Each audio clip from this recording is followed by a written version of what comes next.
조선업에 투자하고 싶은데 이 경기 변동성 때문에 좀 망설여지시죠? 자, 오늘 분석 자료에서는 바로 그 고민에 대한 아주 명쾌한 해답이 될 수 있는 기업, 이 글로벌 해양 산업의 정말 독보적인 플레이어죠. HD 현대마린솔루션에 대해서 한번 제대로 파헤쳐 보겠습니다. 불황에도 흔들리지 않는 조선주가 과연 있을까?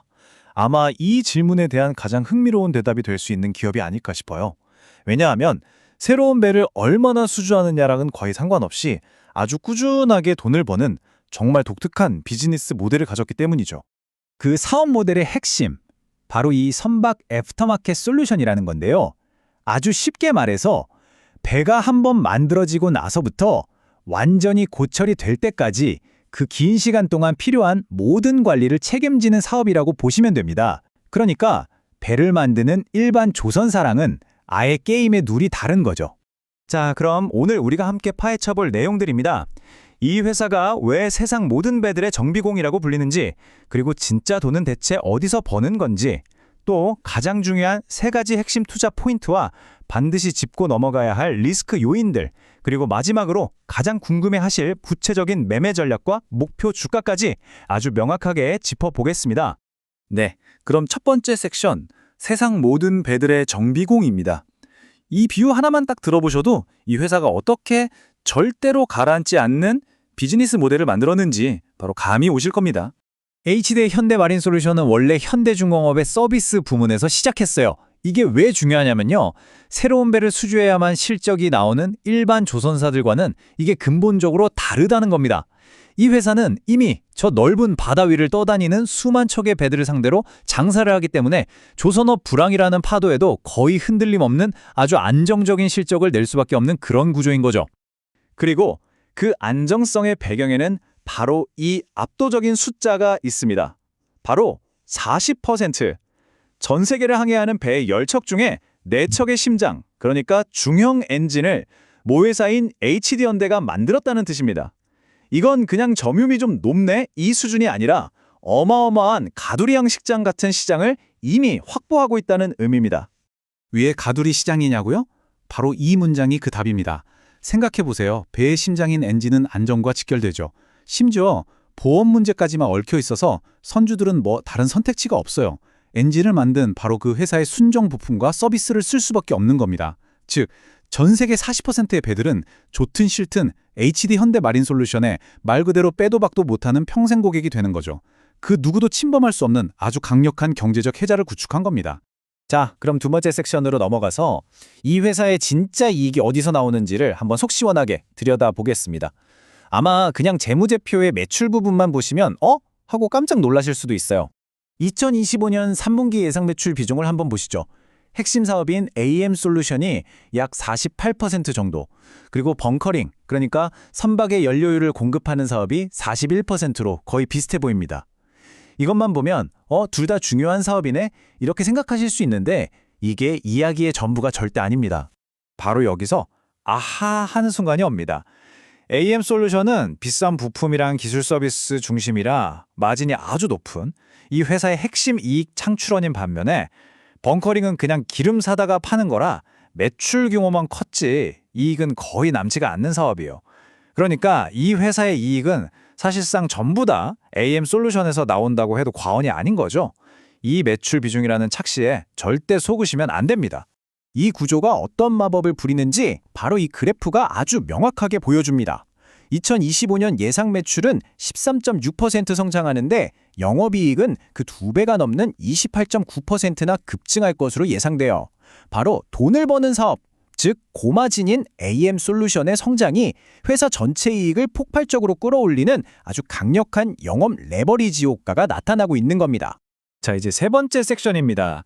이 회사의 미래를 더 기대하게 만드는 아주 핵심적인 투자 포인트 3가지를 딱딱 짚어보겠습니다. 이 투자 논리를 바치고 있는 세 개의 단단한 기둥은 이렇습니다.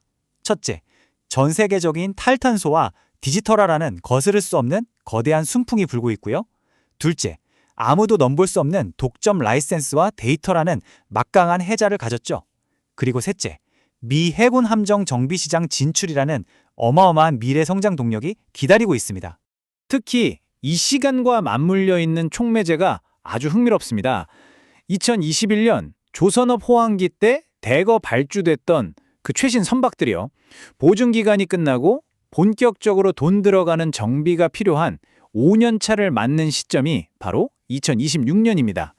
이때부터 고마진 부품 교체란 대규모 정비 수요가 폭발적으로 증가하는 이른바 AM 슈퍼사이클이 시작될 것으로 예측됩니다.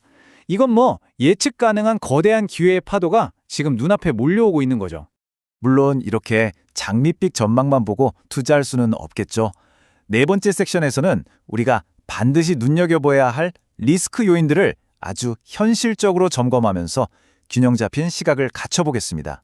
리스크는 크게 외부 요인과 내부 요인 이렇게 나눠볼 수 있습니다. 외부적으로는 만약 트럼프 2.0 행정부가 출범했을 때 친환경 규제가 후퇴할 가능성, 그리고 원화가 강세로 가는 것 같은 환율 변동이 있고요. 내부적으로는 약 30배에 달하는 PER, 즉 밸류에이션이 좀 부담스럽다는 점, 그리고 2대 주주인 사모펀드 KKR의 남은 지분이 언제든 시장에 나올 수 있다는 점을 꼽을 수 있겠습니다. 그런데 방금 제가 높은 밸류에이션이 리스크라고 말씀드렸는데 이게 정말 문제일까요? 이 표를 보시면 생각이 조금 달라지실 수 있습니다. 싱가포르의 ST 엔지니어링이나 독일의 MTU처럼 비슷한 방산이나 엔진 정비 사업을 하는 글로벌 기업들을 보면요. 역시 PER 20배에서 30배 수준에서 평가받고 있어요. 즉, 이 사업 모델이 가진 독점적인 지위를 생각하면 현재 주가가 터무니없이 비싼 건 아니라는 아주 강력한 근거가 되는 거죠. 자, 드디어 마지막 섹션입니다. 지금까지의 모든 분석을 싹 다 종합해서 가장 현실적이고 구체적인 투자 전략과 목표 주가를 한번 설정해 보겠습니다. 2026년 주가는 크게 세 가지 시나리오로 나눠볼 수 있습니다. 기본적으로 회사가 제시한 실적 가이던스를 무난히 달성한다고 가정하면 목표 주가는 24만 원에서 27만 원 사이로 설정해 볼 수 있고요. 만약에 미 해군 정비 사업 수주라는 빅 서프라이즈가 빵 터져준다면 30만 원 이상도 충분히 가능하겠죠. 하지만 반대로 친환경 규제가 지연되는 악재가 겹치면 14만 원대까지 하락할 수도 있는 위험과 기회가 공존하는 그런 구간입니다. 그래서 구체적인 전략을 이렇게 한번 제안드립니다. 장기적인 관점에서 보면 현재 주가인 17만 원 전후는 충분히 매력적인 진입 구간이라고 판단됩니다. 만약에 시장이 조정을 받아서 15만 5천 원 근처까지 내려와 준다면 오히려 비중을 늘릴 수 있는 절호의 기회로 삼을 수 있겠죠. 이후 1차 목표는 기본 시나리오인 24만 원, 그리고 미 해군 MRO 같은 강력한 모멘텀이 현실화될 경우 2차 목표로 30만 원 이상까지 바라볼 수 있겠습니다. 지금까지 HD현대 마린솔루션에 대해서 정말 샅샅이 분석해봤습니다. 강력한 독점적 해자를 기반으로 해서 예측 가능한 성장의 파도, 바로 슈퍼사이클의 입구에 서 있는 이 기업. 이 거대한 기회 앞에서 여러분의 선택은 무엇입니까? 오늘 분석이 여러분의 현명한 투자 판단에 밝은 등대가 되기를 바랍니다.